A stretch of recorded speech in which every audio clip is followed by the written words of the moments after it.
それでは時間になりましたので、パネルディスカッション国際 Since it's the time, we would like to now start the panel discussion, Interconnection Experiences in Europe and Issues in Japan.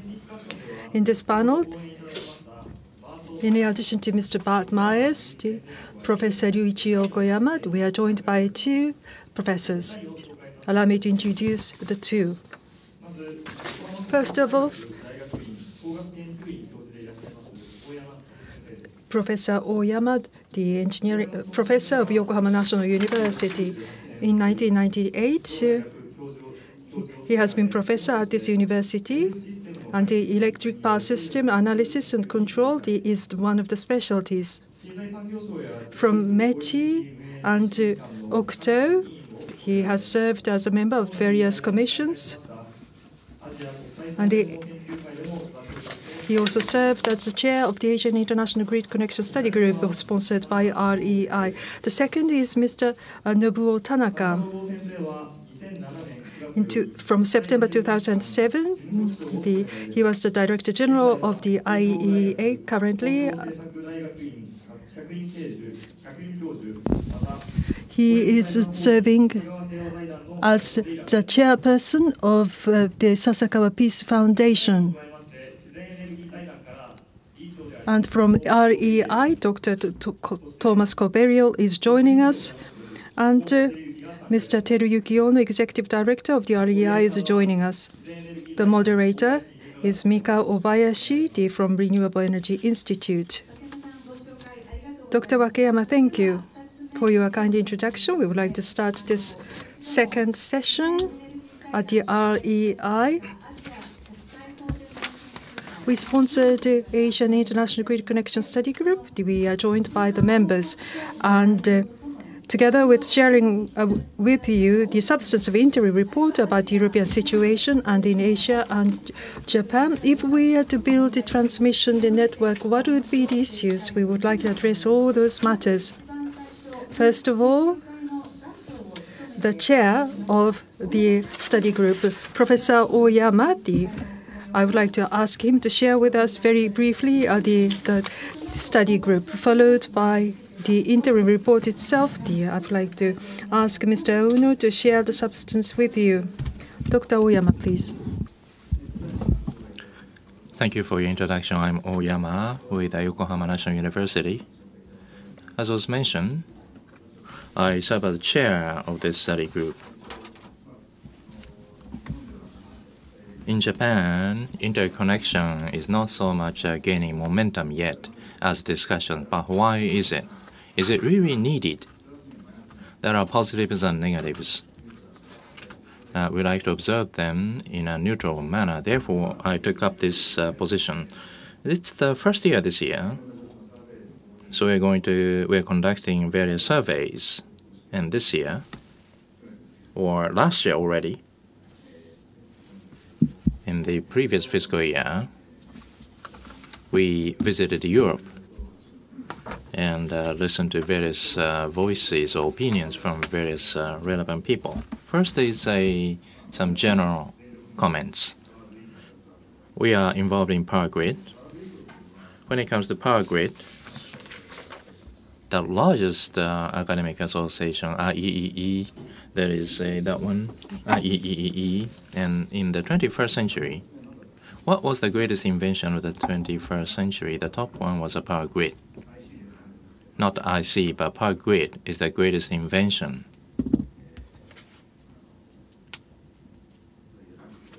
There was such a ranking made. So when we look back upon 20th century, we developed a big grid and stable electricity was available. Thanks to that, various other electric-related technologies were also developed. As Professor Yokoyama mentioned, well, we are shifting more towards something else from smokestack systems, but that was the backbone anyway. And based on that, we can move to the next phase. When it comes to power grid, as Mr. Thomas mentioned earlier, once you connect various units and the effect will be greater, what would be better for that? As was also mentioned, the access to inexpensive power can be possible. We can stop any expensive power system. And another thing is a balancing power. When there is a variability, we can balance that. Another thing is more immediately reserves. We can trade each other. What was the situation here in Japan so far? As for the reserves, we try to trade each other. So there were connections that were developed that were needed for that purpose. As for the balancing, we are going to address that issue going forward, and therefore the committee to that effect has been made as well. So we are following the footsteps of Europe and still thinking about that. In terms of access to inexpensive power, as Professor Yokoyama mentioned, grids in each region are independent. And resource-wise, no one has anything. Therefore, each region tries to hold the best possible power, and then they end up with a similar type of power.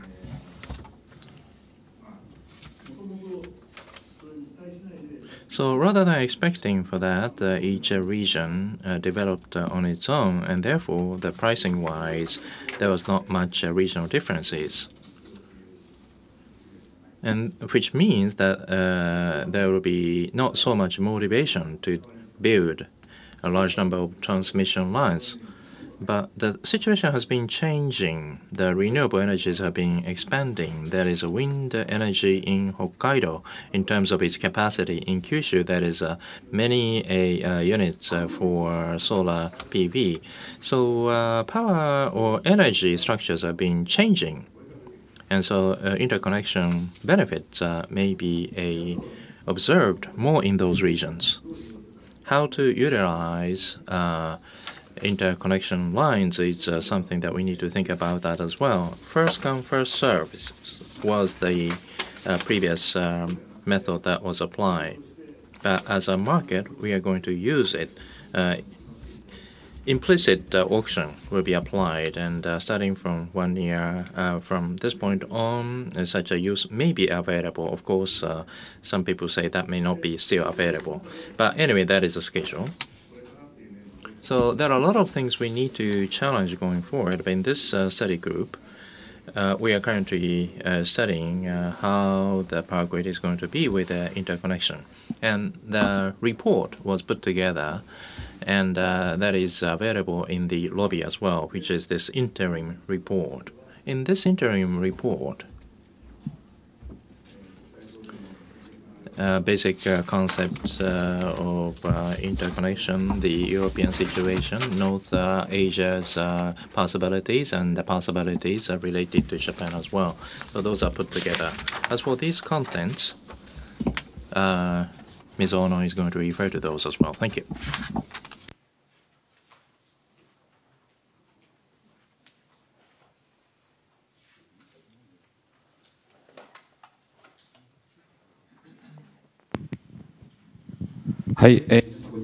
Good afternoon, ladies and gentlemen. My name is Ono, Executive Director of IEI. As Professor Oyama mentioned, in April, we announced this interim report. I just would like to very briefly share with you the substance. It's about 50-page long.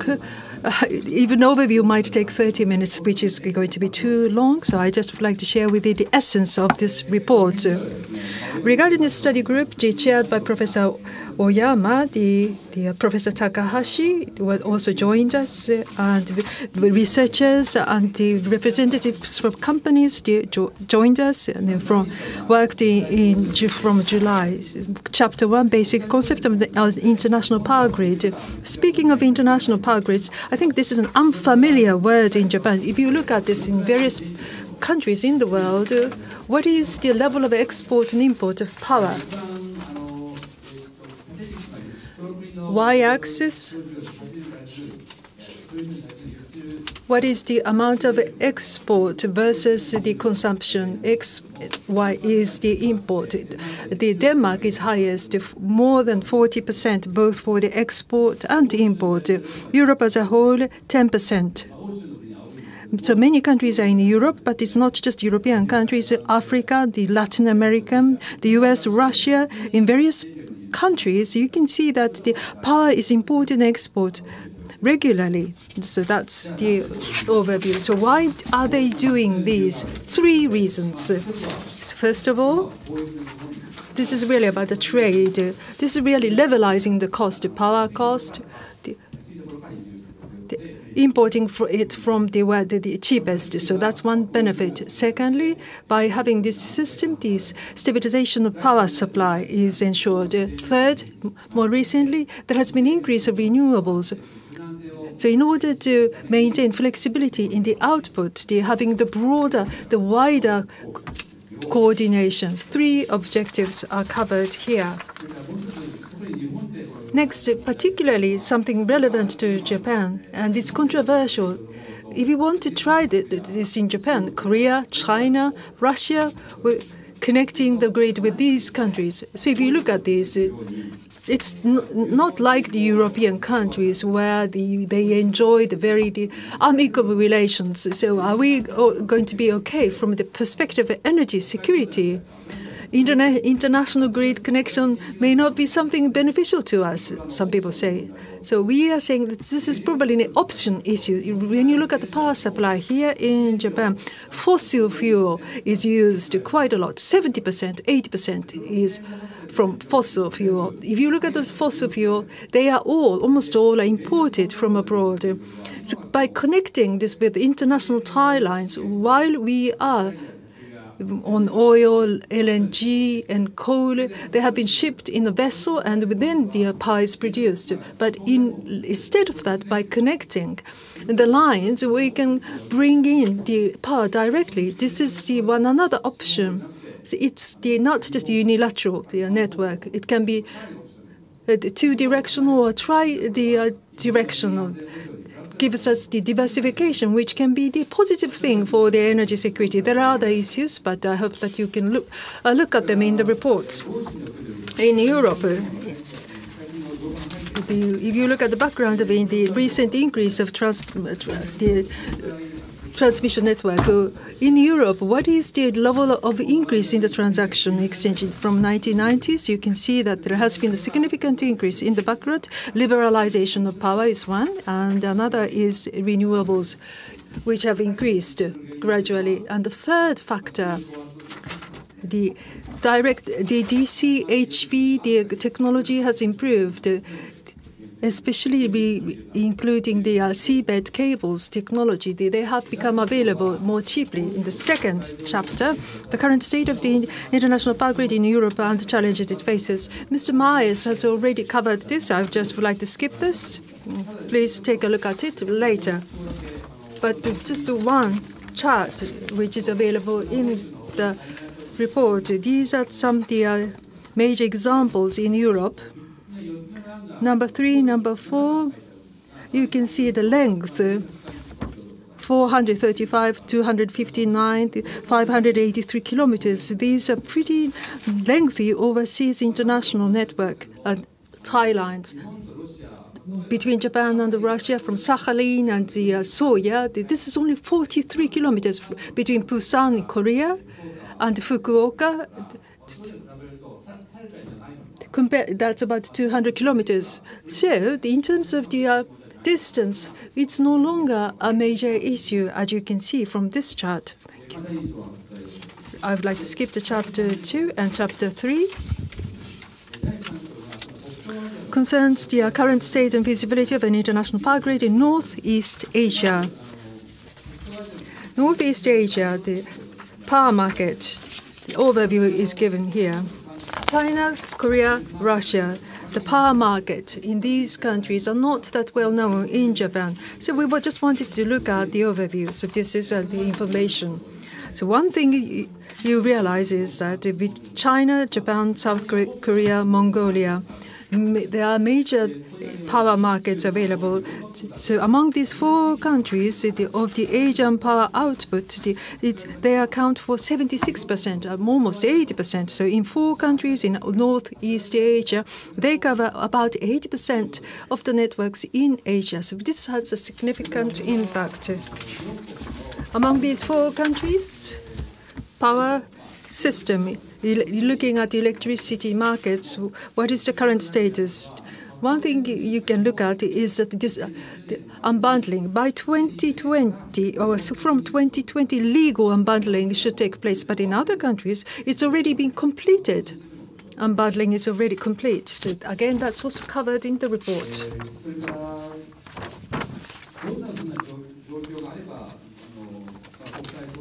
What is needed for the international network to be significant or meaningful? As was mentioned, there is a price gap because of this price differential. There are benefits from international trading on power, but looking at the Northeast Asian situation currently, fossil fuel is still the accounting for the bulk, but renewables are likely to increase significantly. And then power mix in each country is going to be different with a lot of variation. Although it's not covered, if you have a report, page 28 and 29, and page 30, you can see very helpful graphs. For instance, between Japan and South Korea, power price or wholesale price differences are shown. There are certain times where it's cheaper in Japan, or there are certain times where it's cheaper in Korea. It's not that it's constant throughout the year. Depending on the season, depending on the time of the day, sometimes the price is higher in one country than the other. So depending on the difference in the hour, time of the year, or the time of the day, it changes. So by having those international connections, there should be some benefits that can be reaped from those different prices. If you look at this one, Mongolia, PV and wind power, the resources are shown, and they are again blessed with abundant resources which could be utilized.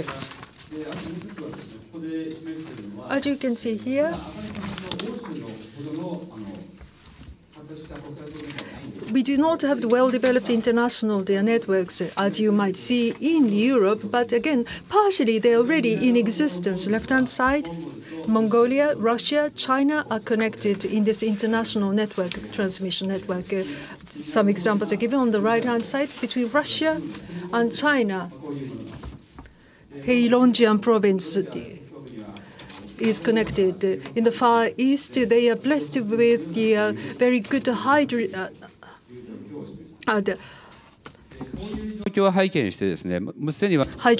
power generation. So the 2011, the REAI, we come up with some of the proposals. But even prior to that, various international organizations have come up with various proposals, which are covered also here. REAI 2011, we already discussed this Asian supergrid. Those research institutes and the foundations are not the only ones. The companies, Japanese companies, have already done some study concerning Russia. In the first part of 2000s, the Marubeni and Sumitomo Denko, together with the Russian, the United Power System, they did the research of bringing power from Sakhalin to Japan. They were quite detailed, bold research. And more recently, after March 11 Great East Japan earthquake, but in the past 2 or 3 years, KEPCO, Korean Electric Power Company, again, they talked about this network in Northeast Asia. In China, the SGCC, State Grid of Corporation of China, global energy interconnection. This is really about the global interconnection, and they are looking at the Asian part. So there are various initiatives and ideas. So much for Chapter 3. Chapter 4, based on these, the feasibility of an international power grid in Japan and future issues. But here, this is something that's yet to happen, so that's why we are having this interim report, the construction cost, various routes. Those things must be studied going forward. But first, look at where we stand. In Japan, so far, the international network has not been really discussed, partly because that we are an island country.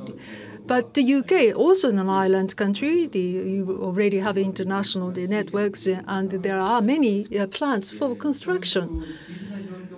In addition to the geographic situations, if you look at the electric power systems here in Japan, so far, there were regional electric power companies balancing the demand, supply and demand by region, which was not really conducive to having this idea of international tie line network. As Professor Oyama mentioned, the situations have changed so much. So as a next phase of discussions, perhaps we are ready to have this international power grid. There are other legal issues which are also covered in the report, which I hope that you will read in your ledger for your reference. So very briefly, that was the brief overview of this interim report. Professor Oyama and Mr. Ono, thank you very much. As an advisor, Professor Nobuo Tanaka also joined us, so I would like to pass the microphone to you. We collected your questions, not in Europe, but in Asia, to build international grid connection. Regarding the major questions in the Japanese mindsets, one of the reasons that are holding us back, there are several factors. Compared with Europe, here in Asia, there's unstable power situation, political situation in Asia. And if you look at the global situation as a whole, there's a lot of the opaqueness to create. What are the opportunities and the possibilities of building an international grid connection? Thank you. Ms. Obayashi's question is a culmination of all the concerns when it comes to energy security. When you consider that, I think to the extent possible, Japan should have a diversity of options available. That is the answer for me, because Japan doesn't have resources of its own, particularly looking at the recent trends. Fukushima, we had an accident there, and nuclear power plants are suspended, almost everyone. And in such a situation, if there is a blockage in the Hormuz in Iran, we'll not be able to import our resources. So geopolitical risks are involved, and also under Trump administration, uncertainty is increasing, and perhaps President Trump is going to reduce or increase geopolitical risk. We don't know how they are going to respond to Iran. We don't know. Therefore, increasingly, Japan should have a diverse options for energy security. Of course, if we can, we want to restart nuclear power plants. However, that is not fully accepted by the Japanese population. So the current situation, compared to the first oil shock, is even worse. We are more dependent on Middle East than before. So we have to address this issue. Otherwise, we will face a disaster. And also, Mr. Maes talked about European examples today. For Japan and for Asia and Japan, I think we can learn much from European experiences. Professor Yokoyama said that in order to realize this in Japan, there are several conditions: diverse, scattered resources, and also political stability, and also friendly relationship among countries involved. Friendly relationship is actually a very difficult part in this area of the world. Given the current situation, when we talk about the need of Asia super grid, we can't trust Korea, we can't trust China, we can't trust Russia. Some people say that always. However, under the same theme in Moscow, in Beijing, in Seoul, they say that this is good. Maybe we have to do this. This is something we welcome. Unanimously, we hear that. So I think there is a problem with the Japanese people's mindset. We have to change the mindset of Japanese people. And Ms. Obayashi is right in that. Germany and France, until the World War II, they have been in conflict in each other. They were killing each other. How many people have been killed? They stopped this after the war, and energy security is important, and they decided to commonly control the iron and steel and coal, and that is the beginning of European unity. So I think we have to work together in Asia to manage energy together so that we can build peace in this area. So maybe some people say that is the opposite direction. We have to build peace first to go to better energy security cooperation. However, I think the reverse can be possible. That is first point. Second point, thank you. Second point, how could we realize this? I think Fukushima was a revolution for us. Thanks to that accident, everything can be possible. For the energy security, for national security, domestic system have to be changed. We have to increase penetration of renewable energy. Therefore, energy market have to be transformed and dynamically reformed. That is a view held by the government today. So the Fukushima issue, the use of nuclear power issue, and also price competitiveness issue, if we consider all these concerns, we have to completely change the Japanese electricity market. Mr. Mae said earlier, Europe is moving toward a complete decoupling, a complete unbundling of distribution and transmission, in addition to generation. Therefore, I think Japanese companies, particularly TEPCO, cannot start nuclear power plant anymore. And also, they decided to work with Chubu for thermal power generation. Therefore, TEPCO should sell nuclear power assets to Kansai Electric completely, and then their share price will go up. And then money gained from there can be used for decommissioning Fukushima power plant. I think that is the only way forward. So then what happens for TEPCO? So TSO would be another option for TEPCO, because a TSO can be connected to other countries. It's not easy, but I think such a domestic system have to be introduced. Otherwise, electricity market cannot be globalized. Under such a globalized electricity market, TEPCO can invest in other countries to grow further. So ERIA, Mae's company, became stronger with such a concept.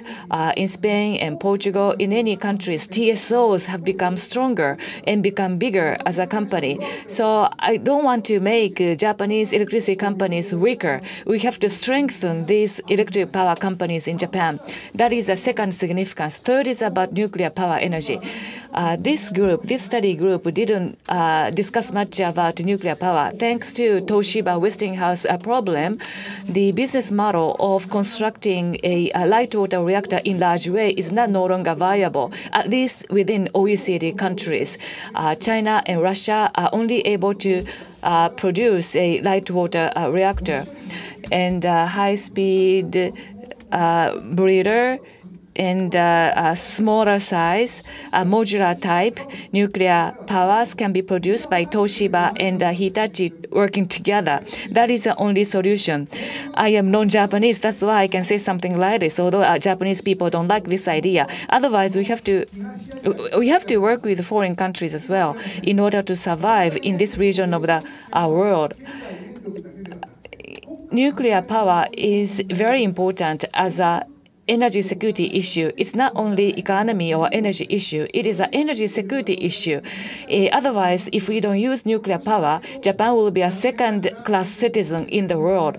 Therefore, we have to promote nuclear energy. Last point, why am I working for Renewable Energy Institute? That's because I want to I think that whether or not the supergrid can be realized is dependent on Mr. Son. In St. Petersburg, there was a big meeting there, and Mr. Son said he's going to pay necessary money to support supergrid.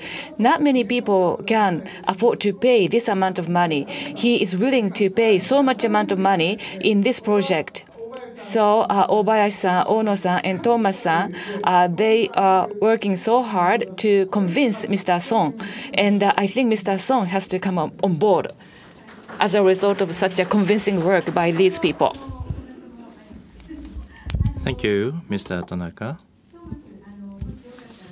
So Thomas, if you like, in the history of the transmission in Europe. Do you have any comments on Mr. Tanaka's comments? To emphasize what has already been said. Professor Oyama-san started in the intelligent, humble way that he has been leading our study group by briefly mentioning that in the 20th century, Japan was energy poor and had no resources because then the most cost-effective power production was from fossil fuel and uranium, which Japan all had to import. But now, with the industrial development that has taken place in the last couple of decades, solar and wind-based electricity generation is now often the cheapest source of energy in the world. And then suddenly, Japan has become a resource-rich country. But to make this richness real, you have to overcome some obstacles. There are barriers in legislation, barriers in the form of grid-owning power companies who make grid access difficult for new entrants. And you need to have the opportunity for industrial training that will make Japanese industries able to provide solar and wind power at low cost as in other countries. But I'm encouraged to hear over the last few months how representatives of the Japanese government and ministries have started to take these ideas serious, how they're working on opening up the electricity market, removing barriers in legislation, and start talking about massive deployment of cost-efficient renewables. And this is a very encouraging development for Japan as a country. In Ono-san's summary of the report, he showed one very important diagram. That was the diagram where different countries were put in a diagram where export of electricity on one axis and import on the other. And if you remember the diagram, it showed that for most countries, they were both importing and exporting. That meant that these countries were cooperating for mutual benefit. They both gained from the cooperation, creating a stable, positive relationship between the two.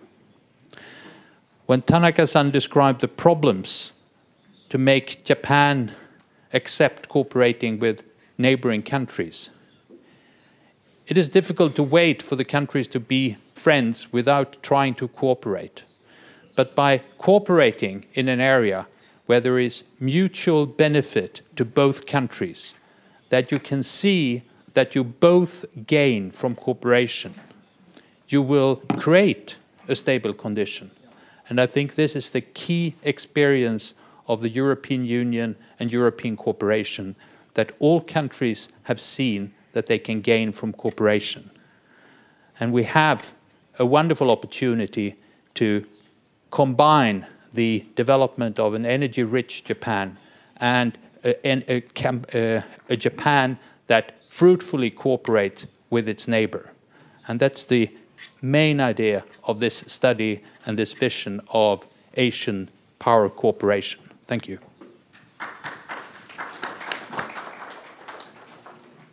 Thank you very much. Next, Mr. Bart Myers. Following these discussions here in Japan, the electricity market reform has just begun about the operation of transmission networks. The new reform is taking place. The power supplied source is different depending on the region. But in Europe, already, the power network is intertwined, and now the Europeans are trying to go even beyond that. So in Europe, if you look at the roadmap of this power system, what is their vision? What are the issues that have to be tackled in terms of in the legal frameworks? What kind of cooperation is necessary? Any comments in that regard?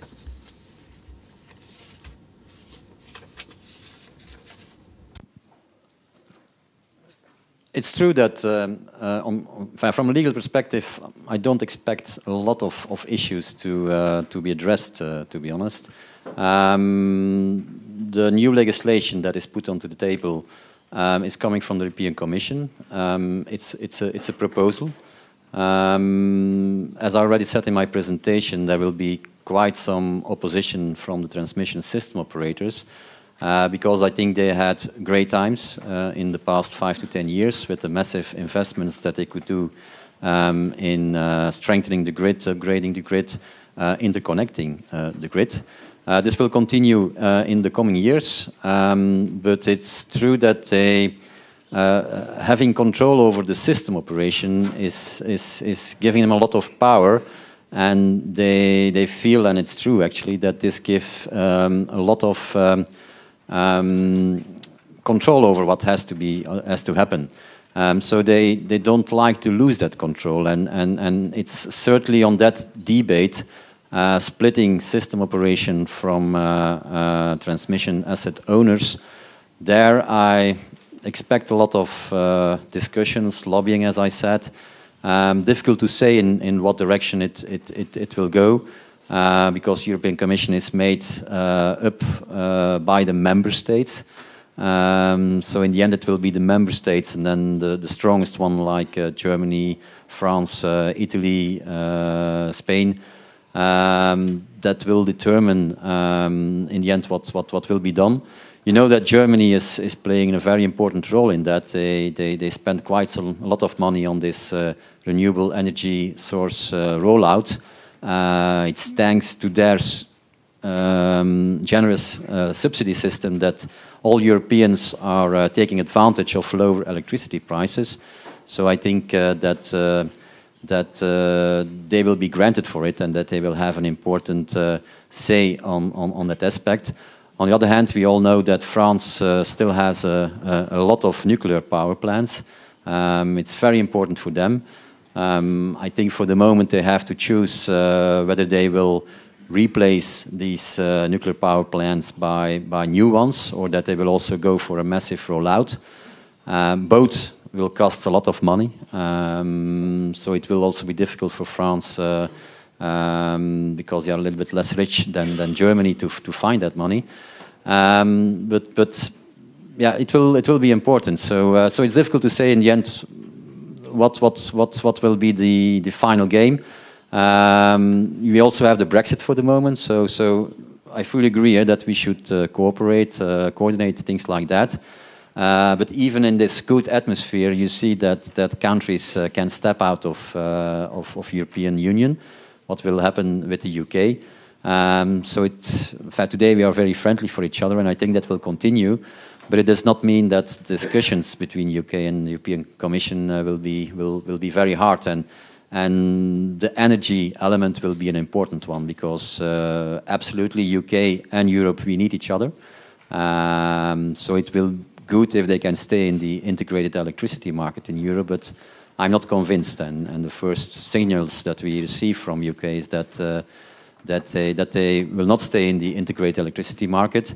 But of course, the interconnectors that are under construction, they will be built, because even if they step out, we need each other, and energy will be provided from one nation to the other nation. So even if you're not together, which will be the case in Asia, I think interconnectors will be very important towards the future, and that's the way to go forward. But coming back on the question, from a legal point of view, I don't expect a lot of issues, to be honest.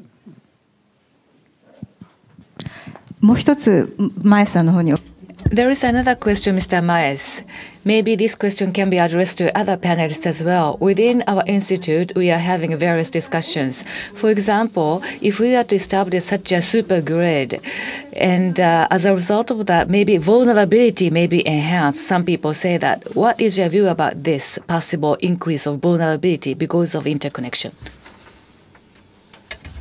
What? Vulnerability. The risk of terrorist and also system down. Yeah, terrorist risk is existing. We have to live with it. It's not only in Europe. It's all over the world.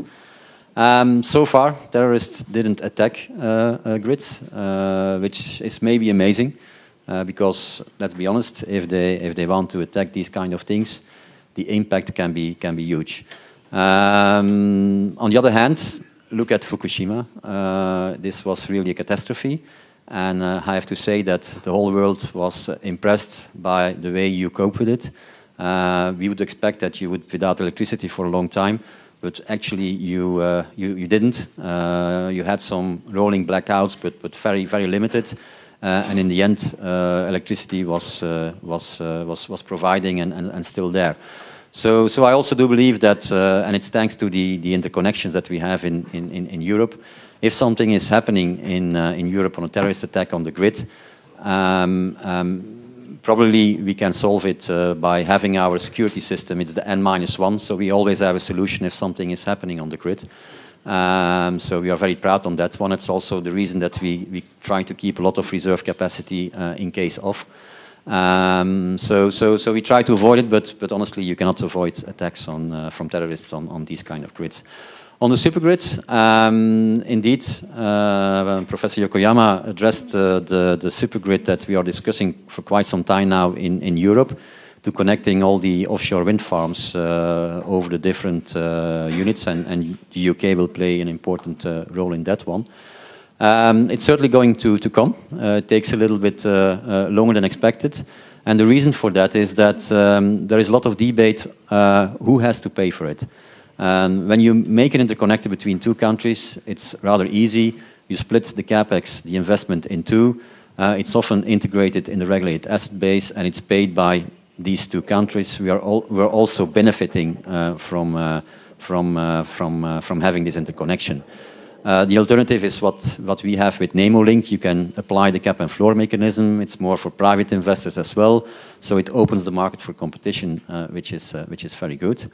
But with the supergrid, there you're going to connect offshore wind farms, and normally it should not be easy if you just connecting two offshore wind farms.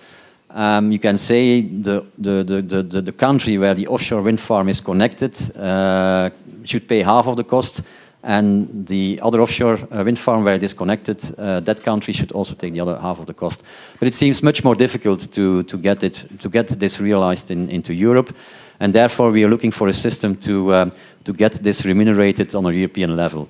But therefore we have to introduce, and that would also be a game changer, I think, a kind of European levy. Today we only have national levies, but that might come once we give more power to ACER, the European regulator.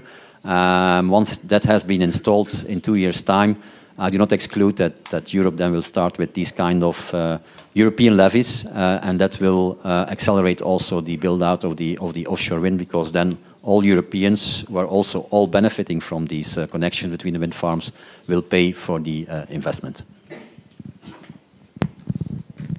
ありがとう。横山先生に。Thank you very much. I'd like to ask Professor Yokoyama.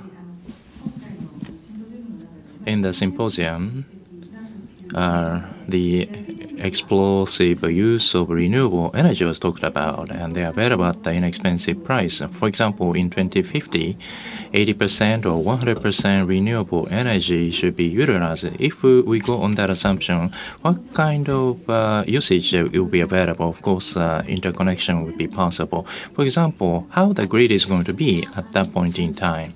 Do you have any comments on that?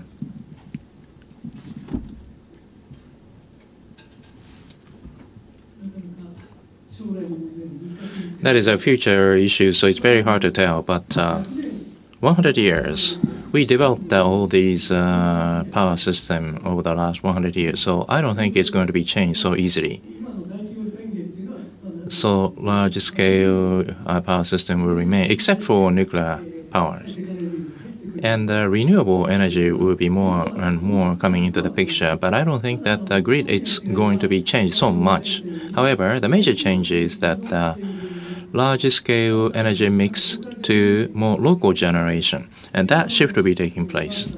As Mr. Mates mentioned that talking about the Denmark, there were 10 centralized plans have been more diversified, decentralized. So I think that will be taking place. Also, what I want to mention is that this time there's no discussion on costs. So allow me to talk a little bit about costs.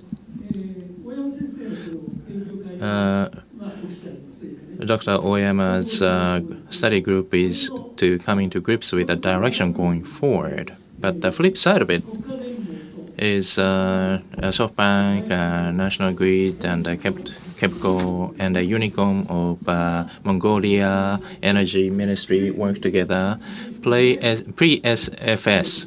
They did a pre-feasibility study to discuss economics and technological challenges.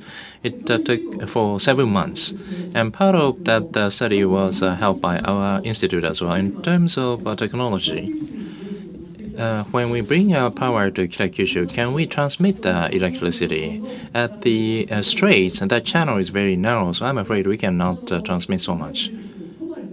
There is a Tomari in Hokkaido. What about connecting to Tomari in Hokkaido? Then, between Hokkaido and the main island, that channel is very narrow, so we cannot do that. Then, the landing points will be more limited, depending upon the costs vary. Once landing is possible, then Osaka, Chubu, Tokyo, those regions can be covered from that landing point. Because nuclear power is in suspension, and therefore the roads are available. When you go to Kashiwazaki, there is a road or avenue possible to Tokyo all the way. However, when you go to the plants, and they say that there may be a restart of the operation, so we cannot discuss any further. And so, considering the realistic reoperation of the nuclear power plants, we need to show the path forward. What about the volume quantity? You talked about risk earlier. 10 nuclear powers portion of amount occupy certain ratio, then that would be quite challenging. 200 gigawatt is the market here in Japan. So at least 1%, 2 gigawatt should be brought from Korea. In that case, then from Mongolia all the way to Japan, that would be about 400 billion yen in cost. And 200 billion cost from Korea to Japan. Maybe it's just a pocket money for Mr. Song. He can just show it all at once. But anyway, Mongolia, when generation is done in Mongolia, 3 cents is the power generation cost. And so that can be transmission fees can be charged, and plus 5 yen or 6 yen. So that means 7 or 8 yen for the landing cost. And so there may be some entities that might purchase for those. But these are feasibility study-based costs. So in reality, there may be some fluctuations. At any rate, by 2030, we are going to increase the 24% level for renewable energy. In the case of FIT, because you incorporate more and more, the price goes up more and more. Therefore, as a sixth option, Mongolia's wind energy-based energy can be imported. That could be one way to go. Thank you. Thank you. Question to Professor Oyama.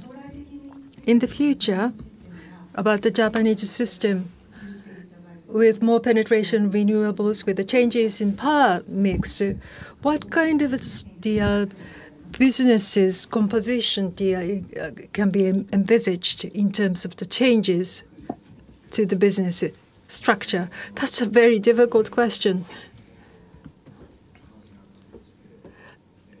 Previously, you mentioned that in Europe, transmission companies, with those international connections, they are making profits. I think that was one of the things mentioned, that they are making money, which I think is very important, because in Japan, what's happening now?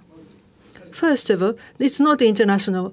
When there is a tie line between region to region, we don't even have an established system to make sure this is profitable. So who's willing to pay money into that? That can be a very difficult question, issue. I mentioned in Hokkaido or Kyushu, they may have abundant renewable energy, but improving transmission network in those regions, and then if you transmit power, what's going to happen?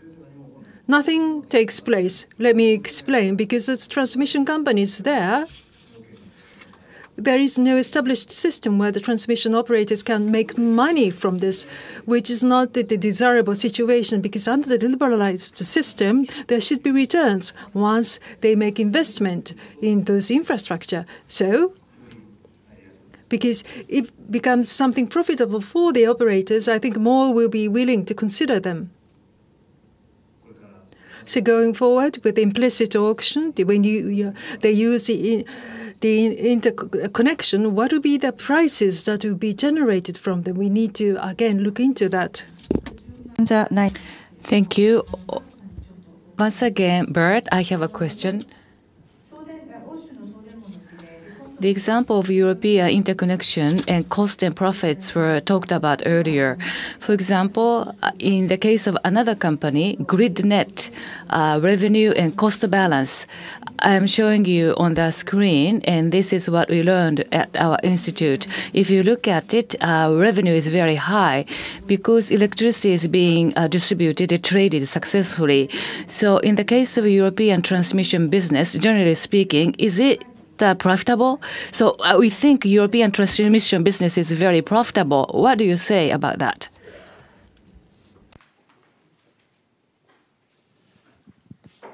Indeed, so in Europe, the transmission system operators were profitable, very profitable. Let's be honest. They, due to their good relationship and their importance in the electricity system, they are running not a lot of risks and liabilities. So there is no real risk that they can ever make losses. The main risks they have is on the balancing. But once you are taken out of the holding company, the incumbent, regulators are open to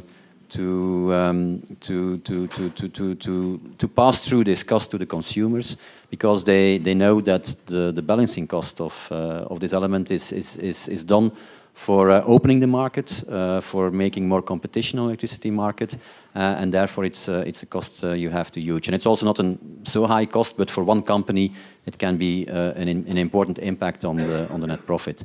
But why are European TSOs profitable? It's as I explained, so they have their return on their regulated asset base. It can be on equity, it can be on the full regulated asset base.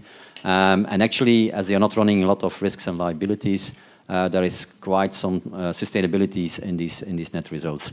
Will that remain? I do not know. It was for the past 5-10 years so. It will absolutely also be the case for the coming 5 to 10 years, because we need a lot of interconnections.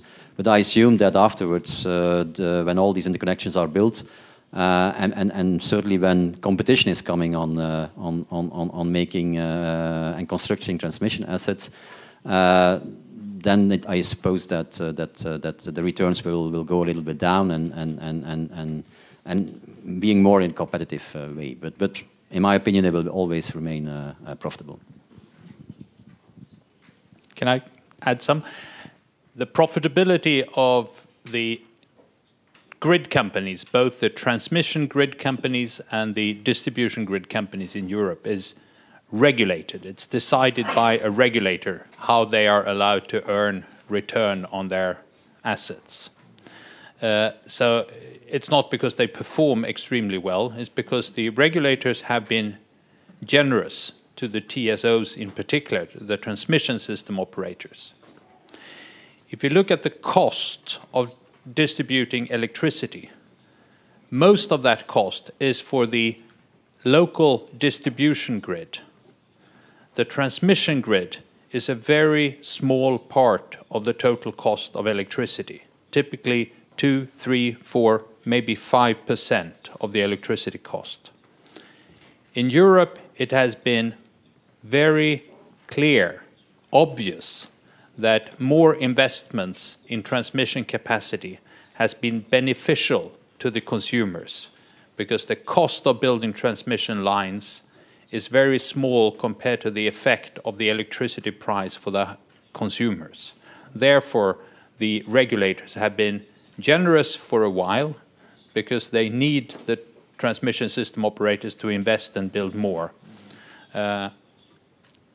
Some have enjoyed that, of course, but I think we can foresee that when the grid investment, transmission grid investments have peaked and will not be as large anymore, then the margins should be smaller. It will be decided by the regulators. So the profitability of transmission system operation and distribution is fixed by regulators.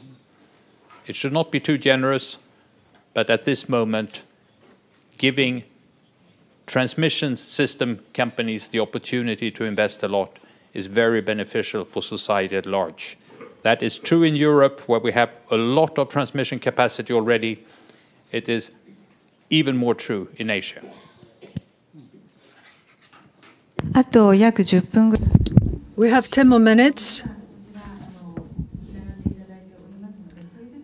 So, from every one of you on the podium, we would like to receive a comment. First, from Professor Tanaka.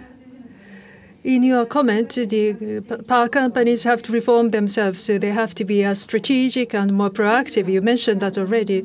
So, going forward, perhaps you could give some cheering.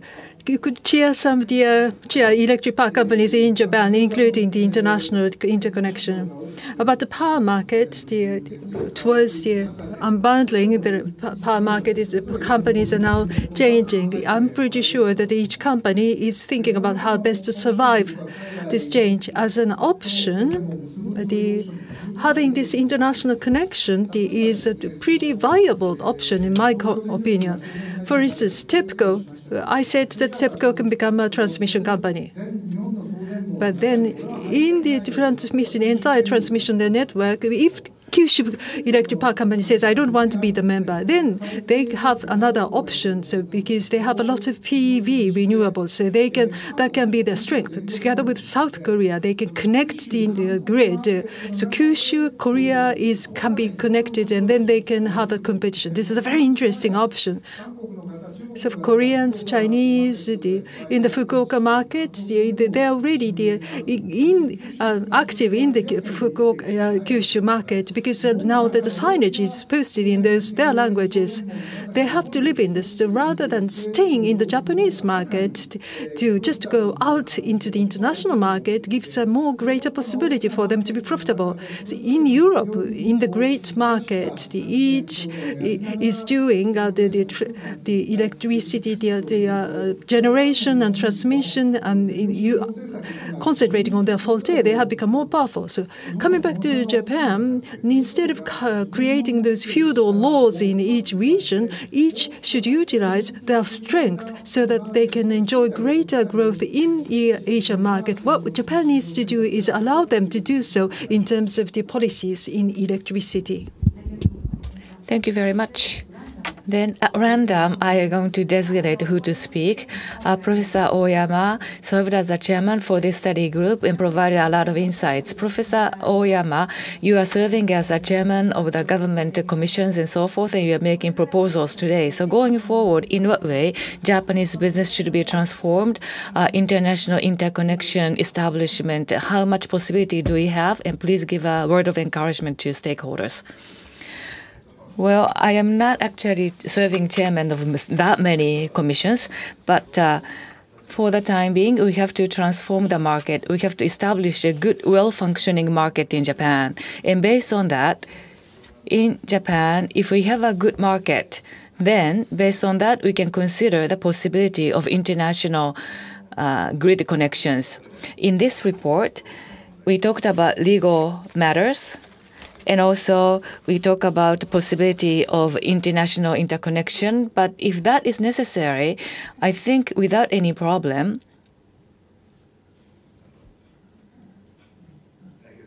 we can solve all these problems. So how are we going to create a market in Japan internationally? So international market development, that's what you're referring to? how the market should be. We should think about that within Japan, and whether that should be accepted by the neighboring countries. We need to think about that. If they don't accept that, we need to come up with some other ideas. The next research major point could be that, just that. Then, Professor Yokoyama.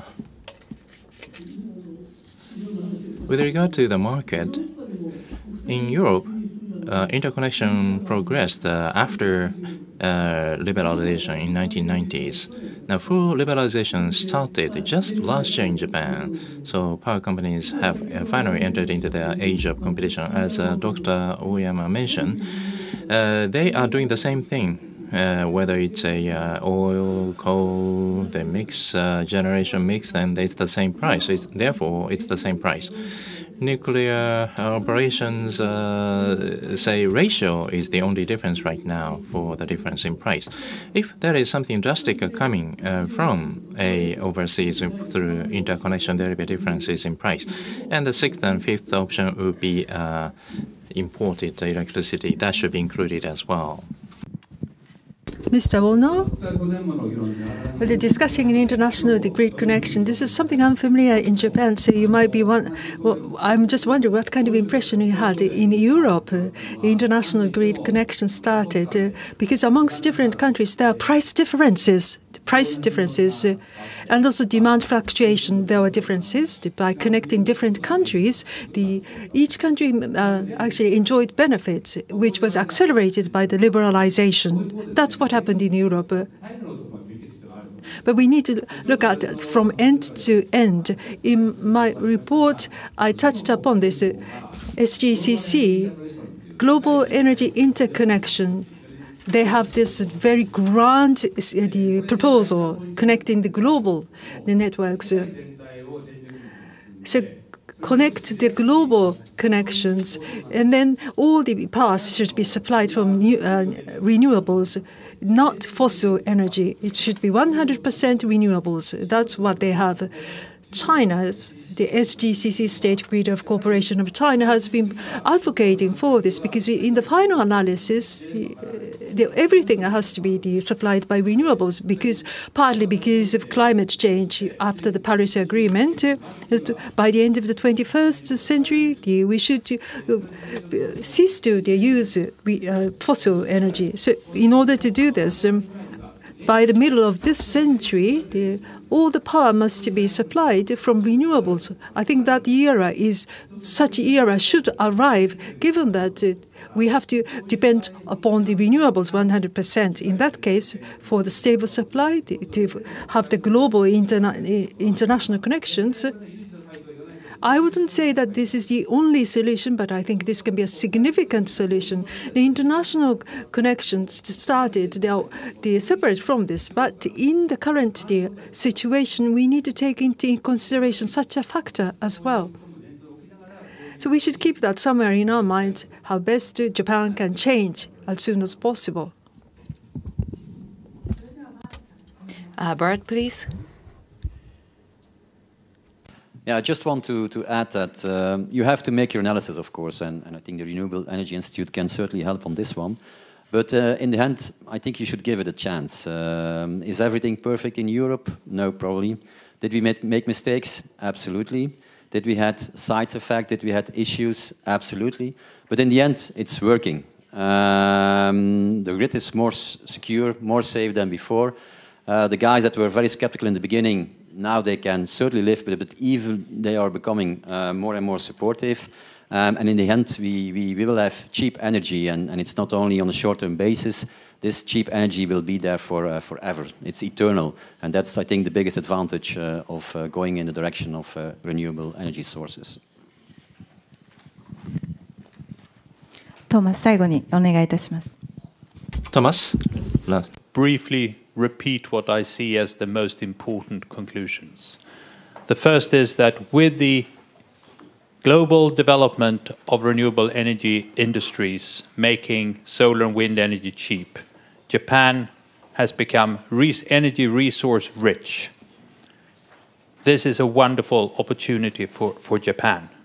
And secondly, the opportunity to cooperate with neighboring countries offering surplus you have when it's available and receiving the surplus from the neighboring countries when you need it and they have the surplus.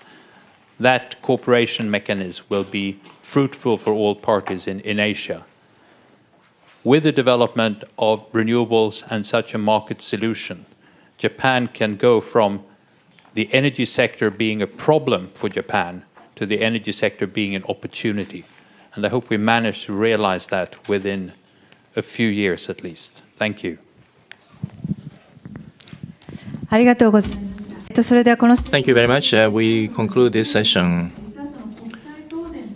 When it comes to international connections for export and import, this is not a particularly new concept. I hope that you at least keep that in mind. This is the Asahi Globe feature article on the website as well.